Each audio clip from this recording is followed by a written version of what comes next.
یا ایھا الذین آمنوا لا تتخذوا اليہود والنصارى اولیاء بعضهم اولیاء بعض۔ یہود و نصارہ کو کبھی اپنا دوست مت بنانا۔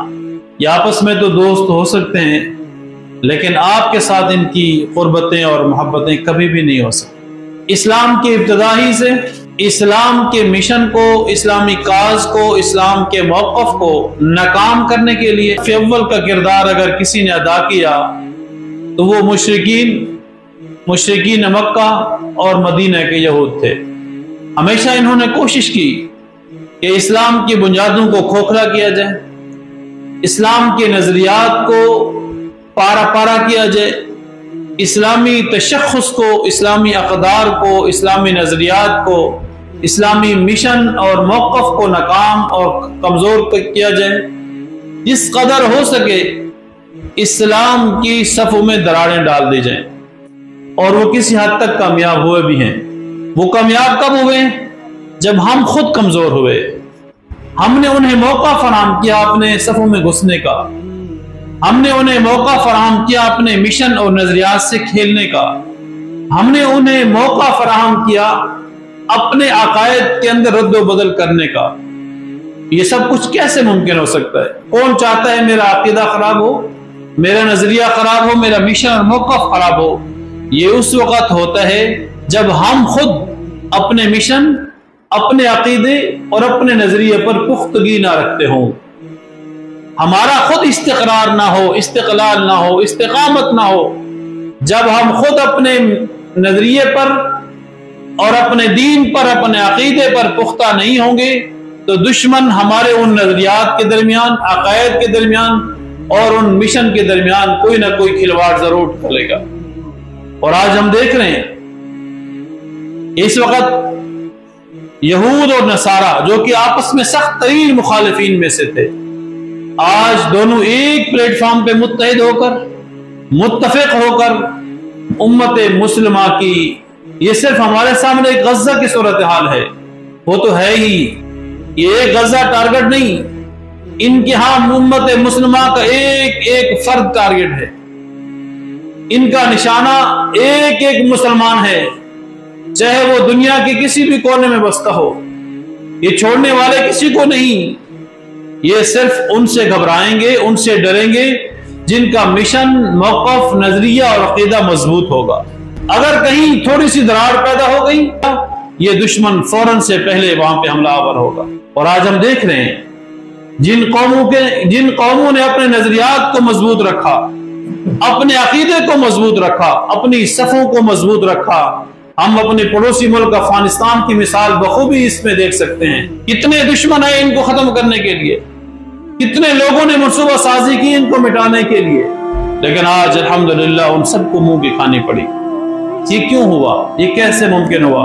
وہ اس لیے کہ وہ لوگ اپنے عقیدے پہ مضبوط تھے، اپنے موقف پہ مضبوط تھے، اپنے مشن پہ مضبوط تھے، اپنے نظریے پہ مضبوط تھے۔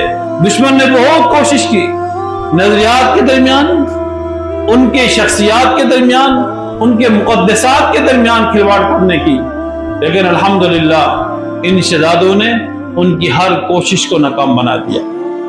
اور لیکن آج ہم مسلسل پستی کا شکار کیوں ہیں؟ فلسطین کے مسلمان، جب سے ہم نے ہوش سنبھالا، فلسطین کے مسلمان ہمیشہ پریشانی کی کیفیت میں ہم نے ان کو دیکھا۔ یہود اس نتیجے پر پہنچ چکا ہے کہ یہ جو پٹی ہے غزہ کی، یہ صرف یہی ہے، ان کے ساتھ دائیں بائیں آنے والا کوئی نہیں ہے۔ دائیں بائیں جتنے بھی ملک تھے اثر و رسوخ کو مضبوط کرنے کی کوشش کی۔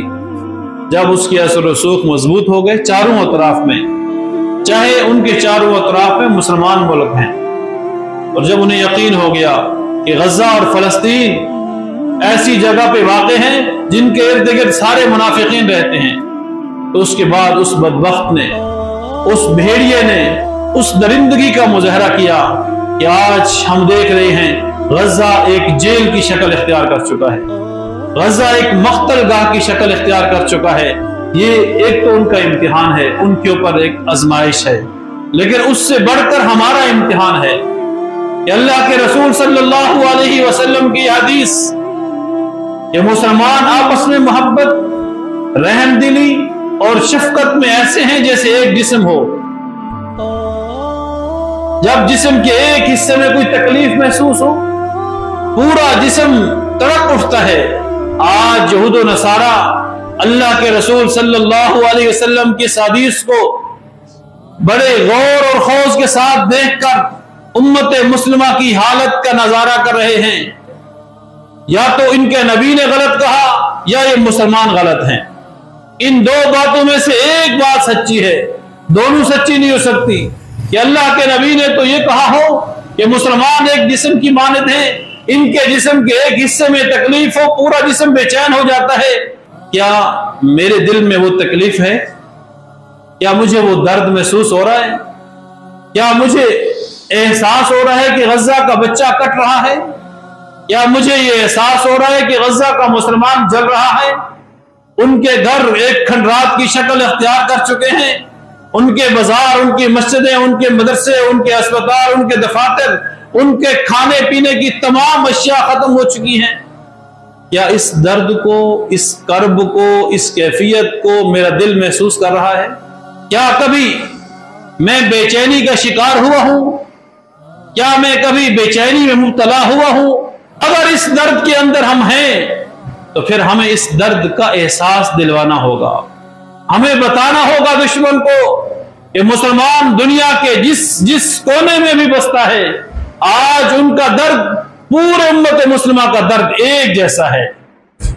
مسلمان ایک دوسرے کا درد رکھتے ہیں, ایک دوسرے کی فکر رکھتے ہیں. یہ اور باتیں ہمارے اندر کمزوریاں ہیں. ہم اگرچہ غزہ نہیں جا سکتے, ہم وہاں تک نہیں پہنچ سکتے, لیکن ان کا درد تو اپنے دل میں محسوس کر سکتے ہیں. اور اس کی بہترین صورتیں مختلف صورتیں ہیں کہ ہم دعاؤں کے ذریعے سے, مالی امداد کے ذریعے سے اور مصنوعات کے بیکاٹ کے ذریعے سے ہم ان کا مقابلہ کر سکتے ہیں. ہم یہودیوں کو شکست دے سکتے ہیں. ہمارے کمزور مسلمان بیچارے کہتے ہیں کہ میرے ایک بیکاٹ کرنے سے کیا ہوگا؟ اگر میں پیپسی کی ایک بوتل نہیں پیوں گا تو یہودیوں کو کیا فائدہ ہوگا؟ اگر میں ان کی مصنوعات کو استعمال نہیں کروں گا تو ان کا کیا فائدہ ہوگا, کیا نقصان ہوگا؟ ہم یہ سمجھتے ہیں کہ ان کا کوئی نقصان نہیں ہوگا, اور یہی سب سے بڑی میری اور آپ کی غلط فہمی ہے. اور یہ لفظ کہنے والا میں ایک نہیں ہوں, ہم سب نہیں ہیں, بلکہ 2 ارب مسلمان ہیں جو یہ کہہ رہے ہیں. 2 ارب مسلمان اس قدر احساس کمتری کا شکار ہو چکا ہے کہ میرے اس عمل سے شاید یہودیوں کو نقصان نہ پہنچے.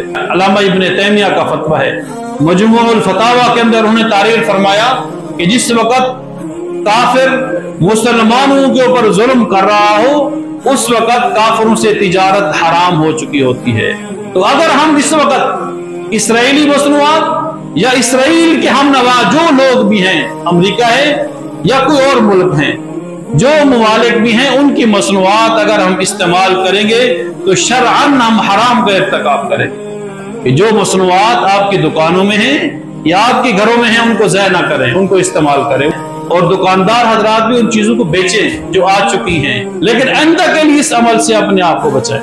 اس وقت چونکہ عالمی سطح پر بائیکاٹ چل رہا ہے, ہم مصلحت کا شکار نہ ہوں, اس سے کیا ہوگا, یہ ہوگا, فلاں ہوگا, یہ ساری کمپنیاں پاکستان میں ہیں, اس کے بنانے والے مسلمان ہیں, ساری باتیں درست ہیں, لیکن اس وقت ہم نے اجتماعیت کا ثبوت دینا ہے.